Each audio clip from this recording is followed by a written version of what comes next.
언제나 성실하게 공부하면서 전교 1등만 하는 학생이 수업 시간에 잠을 자면 선생님이 야, 너 어저께 밤을 새면서 공부한 모양이구나.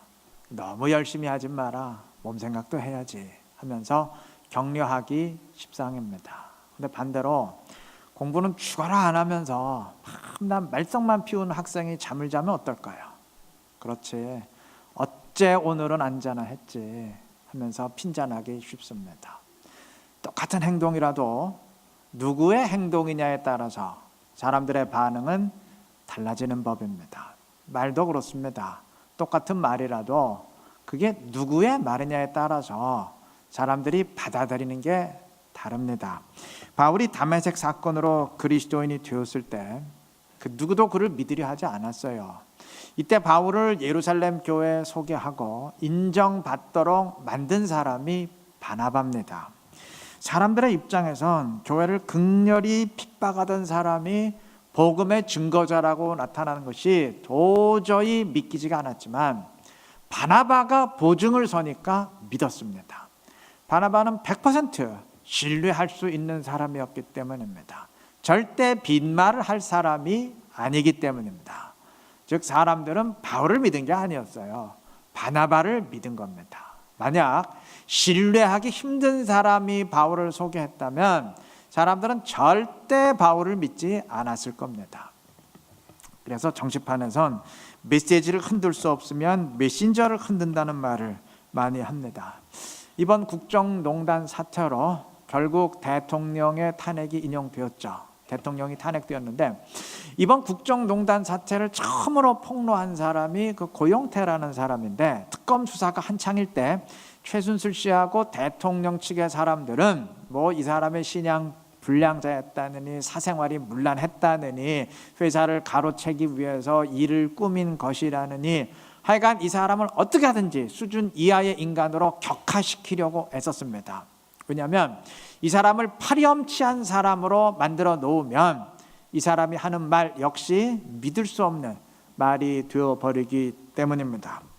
지난주에 말씀드린 것처럼 갈라디아 교회에 들어온 바울의 대적자들은 바울이 가짜 사도라고 집요하게 공격을 했는데 그 이유 역시 마찬가지입니다. 메신저를 무너뜨리면 메시지 역시 무너뜨릴 수 있기 때문입니다. 즉 바울을 가짜 사도라고 믿게 만들면 그가 전한 복음 역시 폐기처분시킬 수 있기 때문입니다. 한번 생각해 보십시다. 바울이 진짜 사도가 아닌데도 지금까지 진짜라고 속이면서 활동해 왔다면 그건 사기꾼이었다는 말인데, 자 그렇게 되면 바울이 전한 복음 역시 사기꾼의 말이 돼버려요. 여러분 같으면 사기꾼의 말을 믿으려 하겠습니까? 바울의 복음은 그날로 무너질 수밖에 없습니다. 바울의 입장에서도 마찬가지입니다.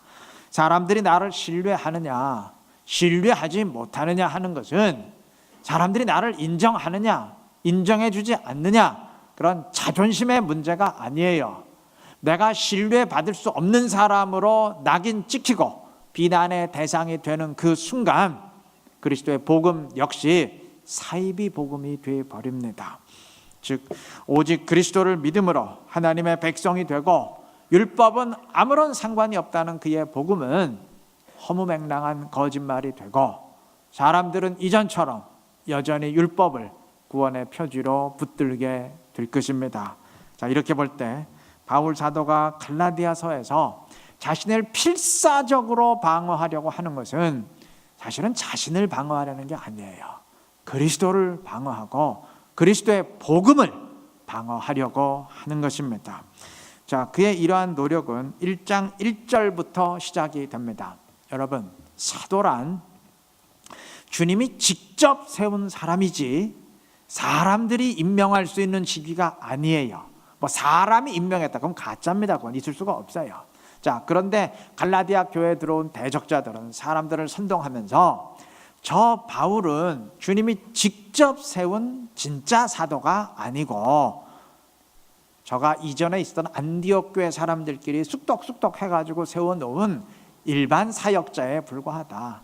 근데 바울 스스로 마치 자기가 진짜 사도인 양 행세를 하고 있는 것이다 선동을 했어요. 그러하게 바울은 갈라디아서를 시작하는 본문 1절부터 내가 사도가 된 것은 사람으로 말미암은 것이 아니고 그리스도와 하나님 아버지로 말미암은 것이라고 강변합니다. 또 사도란 주님으로부터 직접 복음을 받은 사람이어야 되지 사람을 통해서 들은 사람이 될 수 없어요. 자, 그런데도 대적자들은 저 바울은 주님으로부터 직접 복음을 받은 게 아니고 예루살렘에 가서 사도들이 복음을 전하는 것을 가만히 듣고 그걸 베껴 가지고 와서 마치 자신이 받은 것인 양 지금 행세를 하고 있는 것이다 선동을 했어요.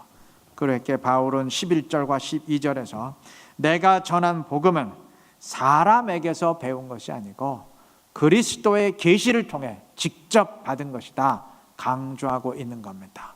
또 17절에서 자신이 다메섹 사건 이후 먼저 사도된 자들을 만나려고 예루살렘에 가지 않았고 단지 아라비아로 갔다가 다메섹으로 되돌아왔다 강조하는 이유도 그 때문이에요. 아니 예루살렘으로 가지도 않았는데 뭘 거기서 베껴왔다는 말이냐 항변하기 위한 것입니다. 또한 대적자들은 바울을 공격하면서 사실은 바울 자신도 율법이 구원의 조건이라는 걸 안다. 저 바울도 몰라서 저러는 게 아니고 사실 안다. 그런데 이방인인 너희에게 율법을 지키라고 하면 부담을 느끼고 싫어할까 봐 안 지켜도 된다 라고 말하고 있는 것이다. 다시 말하면 사람들의 인기에 영합하기 위해서 지금 하나님의 뜻을 복음을 왜곡하고 있는 것이다. 역시 선동을 했어요. 그렇게 바울은 10절에서 내가 사람들에게 좋게 하랴 하나님께 좋게 하랴 내가 사람들의 기쁨을 구하였다면 그건 그리스도의 종이 아니다. 자기는 그런 사람이 아니라는 얘기죠. 철저히 자신을 방어하고 있습니다. 자, 우리 모두 바울의 이러한 모습을 보면서 생각할 게 있습니다. 자신을 방어하고 사람들의 신뢰를 얻어야 하는 것이 당시에 바울에게만 필요했던 일인가요? 아니에요. 오늘 모든 교회와 그리스도인들에게도 반드시 필요한 일입니다. 선생이 싫으면 그 과목도 싫은 법이듯이 교회가 싫고 교회 다니는 사람이 싫으면 교회가 전하는 복음도 듣기 싫은 법입니다. 바꾸어 말하면 교회와 예수 믿는 사람들을 신뢰할 수 있을 때 복음의 길은 훨씬 넓게 열리게 될 것입니다. 그런데 안타깝게도 오늘 교회와 믿는 사람을 바라보는 사회의 시선이 그리 곱지가 않아요. 칭찬과 존경보다는 오히려 비난의 목소리가 훨씬 높습니다. 이러한 상황에서 바울 사도가 갈라디아서에서 그랬던 것처럼 교회와 믿는 사람들도 자기 방어가 필요합니다. 그런데 이건 바울의 경우처럼 말로 가능한 게 아니에요. 바울의 경우는 말로 가능했습니다. 왜냐하면 바울의 경우는 진짜 사도였고 주님으로부터 직접 복음을 계시받은 것 맞고 사람들에게 영합하지 아니하고 하나님의 뜻대로 순종한 것 맞습니다. 그러니까 단 하나도 바울이 잘못한 게 없어요. 단 하나도 바울에게 거짓된 것이 없습니다. 단지 대적자들이 거짓으로 사람들을 선동했을 뿐이고 사람들이 거기 속아 넘어갔을 뿐이에요. 이러한 경우는 분명한 사실을 말로 해명하면 됩니다. 그런데 우리의 경우는 어떤가요? 오늘날 교회와 믿는 사람들의 경우는 어떤가요? 교회와 믿는 사람들이 단 하나도 잘못한 것 없이 거룩하고 경건하게만 행하고 있는데 사회가 교묘하게 교회를 음해하기 위해서 선동을 하거나 또는 잔뜩 오해를 해서 등을 돌리고 비난하고 있는 것인가요? 물론 오해한 것도 있겠죠. 근데 사실 부끄러운 면이 많다는 것을 인정하지 않을 수가 없습니다. 우리 스스로 반성하고 경건한 그리스도인이 되도록 그리고 소금이 되고 빛이 되도록 힘써야 하는 이유입니다. 나 자신이 신뢰받을 수 있어야 내가 하는 말과 행동이 신뢰받을 수 있다는 사실을 명심해야 될 것입니다. 그리고 이것이 단지 사회에 좋은 인식을 주자 이런 차원의 말이 아니고 반드시 이렇게 살아야 된다는 주님의 엄한 명령이라는 사실을, 하나님의 엄한 명령이라는 사실을 우리가 잊지 말아야 될 것입니다. 그리고 더 중요한 게 있어요. 내가 신뢰받을 만해야 내가 하는 말과 행동도 신뢰받을 수 있다는 것이, 이것은 하나님과 우리의 관계에 있어서도 정확히 마찬가지입니다. 사무엘상 28장 6절에 의하면 사울이 블레셋과의 전쟁을 앞두고 여호와께 기도했지만 하나님이 대답하지 않으셨다 그랬어요. 근데 사무엘하 5장 19절에 보면 다른 데서도 마찬가지입니다. 다윗이 블레셋과의 전쟁을 앞두고 여호와께 기도했을 때 하나님이 반드시 이기게 하겠다 대답하셨습니다. 상황은 똑같이 이스라엘과 블레셋의 전쟁입니다. 그런데 똑같은 상황에서 다윗의 기도는 대답하신 반면 사울의 기도는 전혀 들은 척 만척 하셨습니다. 상황이 달라서가 아니에요. 기도의 내용이 달라서가 아닙니다. 사람이 달랐기 때문입니다. 다윗은 여호와께서 신뢰하셨기에 그에게 대답하신 반면 사울은 사람 자체를 신뢰하지 않으셨기에 전혀 대답지 않으신 겁니다. 우리의 기도, 예배, 우리의 신앙생활 다 마찬가지입니다. 하나님은 나의 기도를 듣기 전에 나 자신을 먼저 보십니다. 우리의 예배 행위를 보기 전에 우리 자신을 먼저 보십니다. 그리스도인은 능력의 한계는 벗어날 수 있어요. 주님이 함께 하시고 능력이 되어 주시기 때문입니다. 그러나 신뢰의 한계는 절대 벗어나지 못합니다. 그 사람이 어떠냐? 그건 절대 못 벗어납니다. 이를 명심하시고 사람에게도 신뢰받고 그래서 하나님께도 신뢰받을 수 있는 우리 모두가 되시기를 바랍니다. 주님이 그러한 우리를 기뻐하시고 우리를 통해서 주님의 뜻을 이루시고 주의 영광을 이루시고 주님의 말씀을 성취시켜 가실 줄로 믿습니다. 바울 사도는 6절에서 갈라디아 교인들을 향해서 은혜로 너희를 부르신 이를 이같이 속히 떠나라고 했습니다. 자, 은혜로 부르신 이는 물론 그리스도죠. 이들은 그리스도를 속히 떠났습니다. 그러니까 율법을 즉각 아주 속히 구원의 표지로 받아들였던 것 같습니다. 여러분, 이들이 그리스도를 떠났다 그랬는데 이들이 정말 주님을 떠나고 싶어서 떠난 것인가요? 아닙니다. 이들도 자기 나름대로는 주님을 제대로 따라가려고 했어요. 그러했기에 우리가 율법도 지켜야 되는 것이구나 하고 혼동을 하고 율법을 붙들었던 겁니다. 이들은 나름대로 주님에 대한 열정이 있었던 자들입니다. 한번 생각해 보십시다. 이방인의 입장에서 율법을 지킨다는 일이 쉬운 일입니까? 아니죠. 만약 오늘날 예수 믿으려면 율법 다 지켜라. 그럼 몇 사람이나 믿을 것 같아요. 여러분, 이들은 율법을 지키기로 결단했습니다. 그것도 속히 결단했어요. 그건 나름대로 신앙의 열정이 있었다는 말입니다. 다메섹 도상에서 주님을 만나기 이전에 바울도 마찬가지예요. 그가 예수 믿는 사람들을 핍박하고 체포할 때 하나님을 대적하려고 그랬던 것 아니에요. 나름대로 하나님에 대한 열정을 지니고 이단자들을 제거하기 위해서 그랬던 겁니다. 그래서 본문 14절에서 그는 당시의 자신을 회고하면서 내가 조상들의 전통에 대해서, 즉 율법에 대해서 더욱 열심히 있었다고 고백합니다. 그런데 문제는 바울이건 갈라디아 사람들이건 열정은 있는데 제대로 알지를 못했어요. 그러다 보니까 열정의 방향이 잘못되었고 결국 무서운 독이 되었던 것입니다. 여러분, 1만 시간의 법칙이라는 말 들어보셨죠? 어떤 분야든 성공하려면 1만 시간의 노력이 필요하다는 말입니다. 여러 유명한 책들에서 언급이 되었는데 어떤 일이건 1만 시간의 노력을 기울인다는 것은 그건 열정 없이는 불가능한 일입니다. 한번 계산해 보세요. 1만 시간 불가능한 일입니다. 그래서 이 법칙은 열정을 강조하는 차원에서 종종 언급이 되어 왔습니다. 그런데 이 1만 시간의 법칙을 처음으로 창안한 사람이 안데르스 에릭슨이라는 심리학 박사인데, 이분이 최근에 쓴 책에서 사람들이 1만 시간의 법칙을 심각하게 오해하고 있다고 지적을 했어요.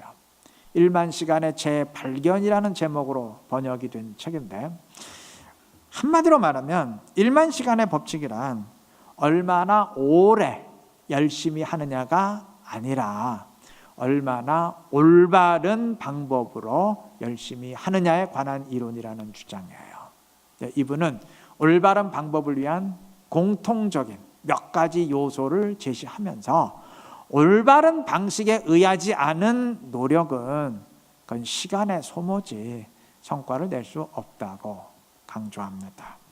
제가 지금 이 이야기 왜 하는지 다 아시죠? 영적 세계도 그렇습니다. 무조건 열정을 지닌다고 그게 다 유익이 되는 게 아니에요. 올바른 방향, 올바른 방식에 의한 열정해야 됩니다. 그리고 그것을 위해서 반드시 필요한 것은 말씀에 대한 올바른 이해입니다.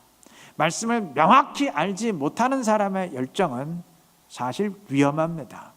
자칫하면 핍박자 바울을 만들고 선동에 넘어간 갈라디아 교인들을 만들어낼 수 있습니다. 다행히 그 사람이 마음이 좀 넓어서 주변 사람의 의견을 받아들이고 자신을 고치는 사람이라면 그나마 문제가 줄어들지만, 고집까지 강하고 거기에다가 자기가 똑똑하다는 자아도취까지 있는 사람이라면 그 문제는 정말 심각하게 됩니다.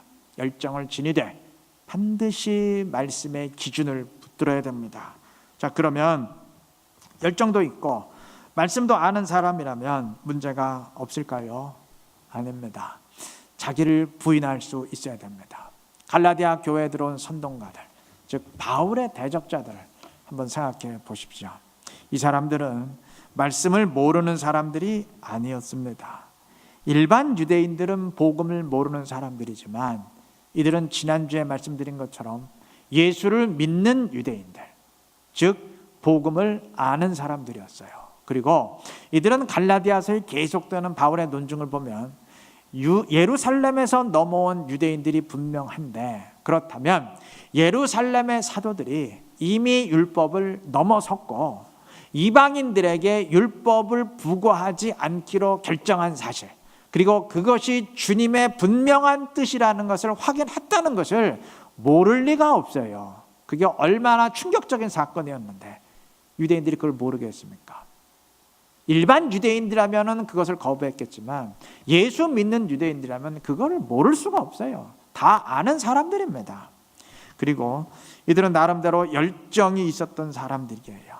열정이 있으니까 예루살렘에서 갈라디아까지 넘어오죠. 갈라디아가 오늘의 터키 지역입니다. 당시 비행기도 없고 기차도 없고 버스도 없었어요. 근데 어떻게 열정이 없는데 중동에서 유럽까지 넘어가서 이게 하나님의 뜻이다 증거를 하겠습니까? 열정이 있었던 사람들이에요. 이들은 분명 신앙의 열정도 있었고 율법에 관한 말씀도 분명히 알았어요. 그런데 문제는 자기를 부인하지 못했습니다. 자기를 넘어서지 못하니까 다 알면서도 율법에 관한 사실만큼은 순종하기를 거부했습니다. 이들은 복음도 받아들였고 주님도 믿으면서도 율법에 대한 말씀만큼은 자기가 원하는 대로 해석하려고 했습니다. 그러다 보니 결국 주님의 뜻을 왜곡하고 엉뚱한 사이비 복음을 만들어내게 됐던 겁니다. 여러분, 몰라도 문제가 되지만 알아도 자기를 넘어서지 못하면 문제가 돼요. 어떤 사람은 신앙의 열정도 있어요. 말씀도 정확하게 알아요. 그런데 어떤 부분에 있어서는 무조건 거부합니다. 이것만큼은 내 뜻대로 해야 된다. 이것만큼은 내 생각이 옳다. 뭐 교회 생각도 필요 없고 말씀도 필요 없고 다 필요 없어요. 자기를 넘어서지 못하기 때문입니다. 여러분, 어떻게 해야 되겠습니까? 하나님에 대한 열정을 지니고 말씀을 알되 그 말씀 앞에 나를 쳐서 복종시킬 수 있는 자기 부인의 믿음을 지니시기를 바랍니다.